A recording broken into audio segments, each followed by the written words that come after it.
क्षमा breaking Jain news.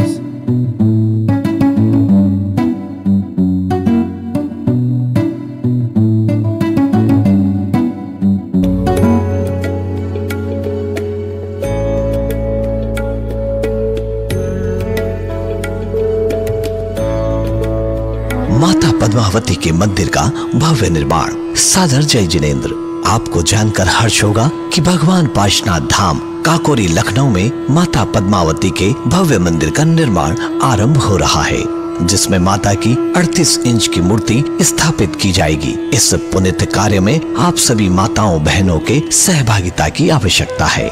मंदिर निर्माण सहयोग राशि मात्र 1,01,000 रुपए, जो कि केवल 51 महिलाओं से ली जाएगी। सहयोग राशि प्रदान करने वाली माताओं बहनों का नाम मंदिर के शिलापट पर लिखा जाएगा। आशा ही नहीं, पूर्ण विश्वास है इस पुनीत कार्य में आप सभी माताएं बहनें बढ़ चढ़कर सहयोग प्रदान कर धर्म लाभ प्राप्त करेंगी। आप सभी के सहयोग की आशा में भगवान Pashnath Dham trust Kakori Lucknow. Phone number 9252017984 और 9451914400। जय जिनेंद्र।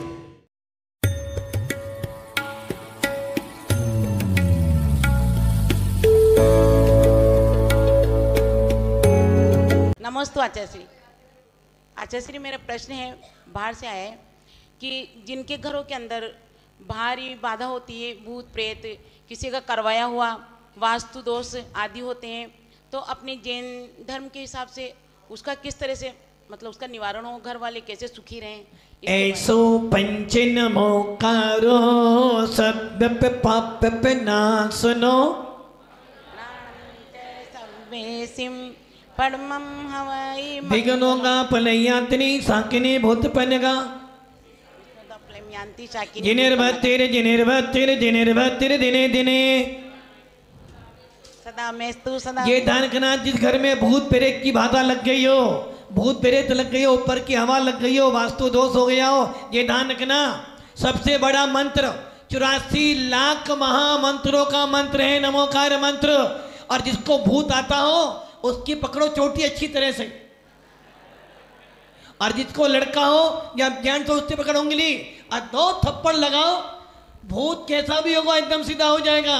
और यदि तुम्हें श्रद्धा हो नमोकार मंत्र पर, तो एक बार सच्चे मन से नमोकार मंत्र जपना, सामने भूत नहीं आ पाएगा। जैन शासन कहता है जिस घर में चैताल्य हो या जिस घर में मुनिराज विराजमान हो, या वो भूत मुनिराज के पास जाएगा तो वो कभी भी कुछ बिगाड़ नहीं पाएगा। आपके पास में पदम पुरा है, तिजारा जी है, श्रद्धा मजबूत रखोगे तो भूत प्रेत भी चला दो कि जिनेंद्र देव के सामने, और एक कहावत है ना, निर्गंतों के सामने तो भूत भी हार जाते हैं। इसलिए ध्यान रखना, तुम्हारे पास सच्चे देव गुरु मिले हैं, महामंत्र नमोकार मन मिला है। यदि सच्चे मन से जाप करोगे तो भूत प्रेत भी दो कि भूत प्रेत भी जिनेंद्र देव के सामने नतमस्तक हो जाते हैं। नमस्ते आचार्य।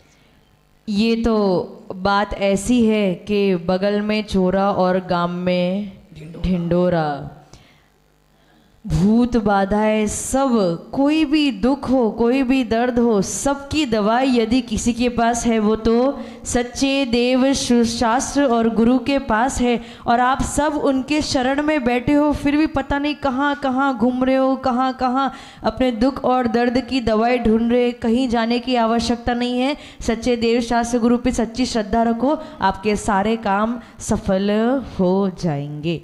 आगे बढ़ते हैं और बुलाते हैं विकास जैन अम्बापुरा वाले। विकास जैन अम्बापुरा वाले अपना प्रश्न लेकर गुरुदेव के समक्ष उपस्थित हो रहे हैं। नमस्तु गुरुदेव, सभी संघ को नमस्तु, वंदामि ऋच्छामि।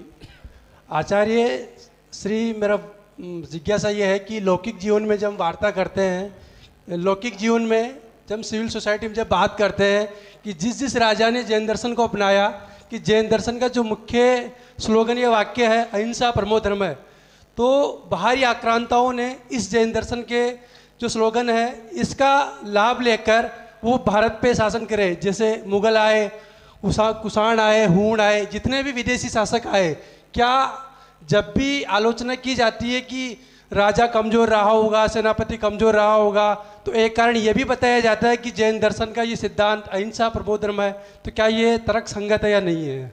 भैया ने बहुत अच्छा सवाल पूछा। पहली बात तो ये ध्यान रखना, जैन समाज की जो बात अभी पूछी ना, अहिंसा परमो धर्म, जैन समाज कितनी है? मुट्ठी भर। कितनी है? मुट्ठी भर। किंतु मुट्ठी भर होने के बाद भी किसी की मुट्ठी में नहीं है। जैन समाज मुट्ठी भर है किंतु फिर भी किसी की मुट्ठी में नहीं है। जैन शासन मजबूरी का नाम नहीं, मजबूती का नाम है। और हमारे जैन शासक में तो बड़े बड़े क्षत्रिय हुए जिन्होंने लड़ाई भी की है। जैन शासन कहता है छेड़ना किसी को नहीं। क्या भैया? छेड़ना किसी को नहीं। छेड़ोगे तो लोग कहेंगे पागल हैं, गाली देगी, मारेगी। यदि कोई तुम्हें छेड़ दे तो फिर उसको छोड़ना भी नहीं। गांधी जी ने बोला ना, कोई एक थप्पड़ मार दो दूसरा गाल आगे कर दो, किंतु भगवान महावीर कहते हैं भैया छेड़ो किसी को नहीं, और कोई तुम्हें छेड़ दे तो छोड़ना भी। हमारे जैन शासन में बड़े बड़े शासक हुए हैं जिन्होंने युद्ध भी किया है। और ये ध्यान रखना, लोग कहते हैं भारत की आज़ादी में जैनों का योगदान है, और मैं कह दूं जितना योगदान जैनों का है किसी भी संप्रदाय का नहीं है। क्योंकि जैन व्यक्ति साकत अहिंसा परमो धर्म तो बोलता है, किंतु जब लड़ने मरने की बात आती है तो गला काट भी सकता है और अपना गला कटवा भी सकता है। तो ये ध्यान रखना, राजा सैनिक जिसे इतिहास बिंबसार कहता, बिंबसार राजा सैनिक क्षत्रिय था, जैन था। चंद्रगुप्त मौर्य शासक थे जिन्होंने दिगंबर मुनि अवस्था धारण करी, और भगवान बाहुबली की मूर्ति बनाने वाले चामुंड राय राजा के सेनापति थे। अमरचंद दीवान तुम्हारे जयपुर के शासक के सेनापति थे। जैन व्यक्ति ये सोचता है जो काम बिना तलवार के हो जाए तो कर दो। कि आपने वो मनोज कुमार का गाना सुना तो ना, है पीत जहां की, नहीं बोलो तो, है पीत जहां की रीत जहां मैं गीत वहाँ का गाता हूँ, भारत का रहने वाला हूँ, भारत की बात सुनाता हूँ। उसी में एक पंक्ति आती है, किसी ने देश जीते हैं, किसी ने कुछ जीता, किंतु हम तो वो हैं तलवार के बल पर किसी को जितना कोई बड़ी बात नहीं है, किंतु सामने वाले को प्रेम से गले लगाना बहुत बड़ी बात है। तो जैन शासन पहले हाथ बढ़ाता है कि भाई हाथ मिला दे, और यदि कोई उसका हाथ काटने का प्रयास करता है तो जैन शासक अहिंसा परमो धर्म तो बोलता है, किंतु जब अपने देवता गुरु पे आपत्ति आ जाए, राष्ट्र देश पर आपत्ति आ जाए, तो वो गला काटने से पीछे नहीं हटता। इसलिए ये बात कहना गलत है कि जैन शासक अहिंसा परमो धर्म के कारण युद्ध नहीं करते। अहिंसा परमो धर्म हमारा प्राण है। दया करना तो हर संप्रदाय का मूल है, किंतु यदि कोई हमारी संस्कृति पर, हमारे देश पर आंख उठाएगा तो उसे छोड़ने वाले भी नहीं है। जी नमस्ते गुरुदेव। जैन धर्म को समझना सबके बस की बात नहीं है। ये जैन धर्म के जो थियरी कंसेप्ट है वो इतने अलग है कि बाहर से आपको हिंसक जीव जो है वो अंदर से अहिंसक हो सकते हैं, और बाहर से जो अहिंसा का पालन कर रहे हैं वो अंदर से हिंसक हो सकते हैं। सब कुछ द्रव्य क्षेत्र काल भाव पे डिपेंड करता है। और हमारे 3 तीर्थंकर शांतिनाथ, कुंतुनाथ, अरनाथ चक्रवर्ती थे, उन्होंने भी बहुत युद्ध किए, लेकिन अंत में अपने कर्मों से युद्ध लड़के वो अंत में मोक्ष भी चले गए। इसलिए इस जैन धर्म को समझना इतना आसान खेल नहीं है। आगे बढ़ते हैं और बुलाते हैं सुनीता जी जैन अम्बापुरा वाले। सुनीता जी जैन अम्बापुरा वाले अपना प्रश्न लेकर गुरुदेव के समक्ष उपस्थित हो रही हैं। नमस्ते महाराज जी, मेरा प्रश्न है कि गर्भावस्था में 9 महीने जो माता करती है उसका इफेक्ट बच्चे पर पड़ता है, तो हमें गर्भावस्था में एक तो कौन से शास्त्र जी का अध्ययन करना चाहिए? देखो, इन्होंने सवाल बहुत अच्छा पूछा है, और आप लोगों ने सबने रामायण महाभारत देखी है टीवी वाली, और आपको ध्यान होगा जब अर्जुन सुभद्रा को चक्रव्यूह की घटना सुना रहा था प्रवेश करने का, तो सुभद्रा सुन रही थी। सुनते सुनते आंख लग गई, और आंख लगने के बाद भी अर्जुन सुनाई जा रहा है, सुनाई जा रहा है, सुनाई जा रहा है। और जब अभिमन्यु बड़ा हुआ और अर्जुन कहीं चला गया तो पांडवों के बीच में हलचल मन गई कि अब क्या करेंगे। तो अभिमन्यु कहता है कि पिताश्री मेरे को प्रवेश करना तो आता है किंतु निकलना नहीं आता है। तो इससे ये सिद्ध होता है कि गर्भ अवस्था में जैसी माँ प्रवृत्ति करती है बच्चे पर वैसे संस्कार पड़ जाते हैं। रामायण में जब राम भरत लक्ष्मण का जन्म तो उनकी माँ ने जो धर्म किया था वही संस्कार बच्चे में आ गए। किंतु आजकल की माँ क्या करती हैं, मोबाइल, दिन भर रात भर कोई काम तो है नहीं, नाटक था बेस्ट रेस्ट, बेड पर रेस्ट करो, खाओ पियो और रेस्ट करो। तो वो करेगा दिन भर। अब बाजार में घूमना नहीं है तो क्या करना है, मोबाइल लिया, दिन भर रात भर मोबाइल मोबाइल मोबाइल चलाती है। तो बच्चा पैदा बाद में होता, पहले मोबाइल चलाना सीख जाता है। और ये ध्यान रखना, माँ आदि आचार्य शांति सागर महाराज, आचार्य महावीर कीर्ति महाराज, आचार्य सन्मति सागर जी महाराज, आचार्य विद्यासागर जी महाराज, इनके जीव जब माता के गर्भ में गए तो आचार्य विद्यासागर की माता की दिन भर पूजा करती थी। तो जब उनके घर में वो जीव आया तो 9 महीने पूरे होने पर उनको धोला उठा कि मैं 1008 कमलों से जिन्हें देव की पूजा करूं। आचार्य शांति सागर की माँ ने कोल्हापुर से फूल मंगवाकर भगवान की पूजा करी और आचार्य महावीर कीर्ति की माँ ने 9 महीने में सम्मेद शिखर की वंदना की, इसलिए आज वो इतने बड़े संत बन गए। तो इस समय जब कोई जीव किसी माता के गर्भ में आता है तो उनको अपने बड़े बूढ़ों की आज्ञा में अनुमति में रहना चाहिए और उनको अपना अधिक से अधिक समय देव साथ गुरु के सानिध्य में जिनवाणी के अध्ययन में लगाना चाहिए। और साथ कौन से पढ़े, प्रथमानियों में सबसे अच्छा साथ प्रदुमन चरित्र, श्रीपाल चरित्र, उसके बाद राजा सैनी चरित्र, उसके बाद में ये बंदर चरित्र, ये चरित्र साथ पढ़े तो उनको मालूम पड़े कि हाँ कैसे कैसे महापुरुषों ने अपने जीवन का निर्वाह करा। और यदि ऐसे साथ पढ़ते हो तो जब बच्चा 9 महीने बाद आएगा तो वो क्या बोलेगा, अरहंते शरणम गच्छामि।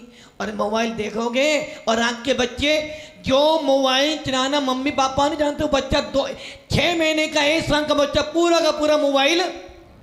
तो ये सारे संस्कार आपने ही दिए, इसलिए अच्छे संस्कार डालोगे तो बच्चा भी अच्छे संस्कारों में पलेगा। लेकिन महाराज जी जैसे किसी माँ ने 9 महीने तो पूरे जैन धर्म का अध्ययन किया हो, पूजा सभी की हो, शास्त्र स्वाध्याय अध्ययन किया हो, लेकिन उस बच्चे में मतलब इफेक्ट जैन की अपेक्षा वैष्णव धर्म में ज़्यादा इंटरेस्ट हो, तो फिर इसका क्या मतलब है?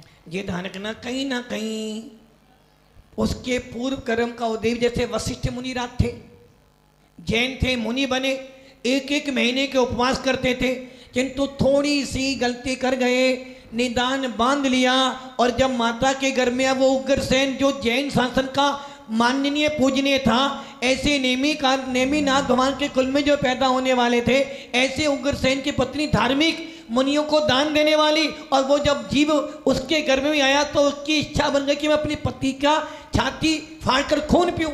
तो जीव के अपने अपने कर्म भी होते हैं, माता पिता निमित्त मात्र होते नहीं, लेकिन जैसे गर्भ में आया तो माता ने उसके गर्भ के तो संस्कार थे, जब माता ने पूरे 9 महीने तक पूजा की, आदि पुराण, प्रदुमन चरित्र सभी का अध्ययन किया, कभी वैष्णव मंदिर नहीं गई, टीवी नहीं देखी, मोबाइल नहीं देखा, फिर भी अगर उस बच्चे का इंटरेस्ट वैष्णव धर्म में ज़्यादा है तो देखो, वैष्णव धर्म में जाना गलत नहीं है। वैष्णव धर्म में जाकर अपनी श्रद्धा को बिगाड़ लेना, अपना क्रोध मान माया लोभ बढ़ा लेना, सच्ची बात को छोड़ देना, ये है गलत। तो उस व्यक्ति के स्वयं के कर्म का उदय भी तो माने जाएगा ना। हर माता पिता जन्म के साथी बन सकते हैं, कर्म के साथी नहीं बन सकते हैं। लेकिन उस बच्चे को जैन धर्म के प्रति अट्रैक्ट कैसे करे फिर? अब वो तो बच्चा सामने आए, लेकर आओ तो कुछ बात करें। अब बच्चे तुम लेकर आए नहीं, तो बच्चा आए तो मोबाइल हाथ में आए तो बैलेंस डलवाएं, बच्चा सामने आए तो कुछ शिक्षा उसे दें। अच्छा, फिर बच्चा मतलब नहीं, बच्चे में अगर उसमें बच्चे में ये भावना आ गई कि जो साधु होते हैं वो मुझे मतलब मुझे इफेक्ट नहीं करते। जैसे वो किसी के माताजी के दर्शन करने गए तो माताजी ने क्या किया, उस बच्चे 2 बच्चे और बैठे थे, उन्हें प्राइज दे दिया, उस बच्चे को नहीं दिया, जबकि उसे 24 तीर्थंकर के नाम याद है। रात्रि भोजन नहीं करती 6 साल की बच्ची और नमोकार मंत्र सुना रही है, लेकिन उसे कुछ नहीं मिला और उसका कुछ सुन भी नहीं रहे, तो उस 6 साल के बच्चे में ये पड़ा कि नहीं, यहाँ तो भेदभाव होता है। ये ध्यान रखना, हम धर्म जो करते हैं किसी प्राइस के लिए या किसी मान के लिए नहीं, अपने कर्मों के निजरा के धर्म किया जाता है, भले वो 6 साल का बच्चा हो या 100 साल का बूढ़ा भी हो। धर्म करने का मतलब अपनी आत्मा का उत्थान। कोई हमें प्राइस दे या ना दे, अब मुनि रात दिन भर साधना कर, क्या पुरस्कार दे रहे हो भैया? अरे धर्म मेरी आत्मा का स्वभाव है, धर्म करूँगा तो मैं धर्मात्मा बनूंगा, और यदि मैं पुरस्कार के लिए धर्म कर रहा, मुझे नहीं मिला, कसाई बढ़ाऊंगा, तो मेरा धर्म मुझे कर्म को बंद करवा देगा। नमस्ते भारत। ये तो कर्मों की लीला है। कोई साधु संत ये थोड़ी ना सोचता है कि हम भेदभाव करें, परंतु सामने वाले व्यक्ति का भी यदि कोई पुण्य कर्म का उदय नहीं है तो साधु संत चाहते हुए भी उन्हें वस्तु नहीं दे सकते हैं। कर्म बड़े विचित्र होते हैं, समझना बहुत मुश्किल है, इसलिए थोड़ा सहम जाओ, सहनशीलता को बढ़ाओ, समता रखो। धीरे धीरे इस जैन धर्म को समझना प्रारंभ कर दोगे और अपनी आत्मा में उतरना भी प्रारंभ कर दोगे।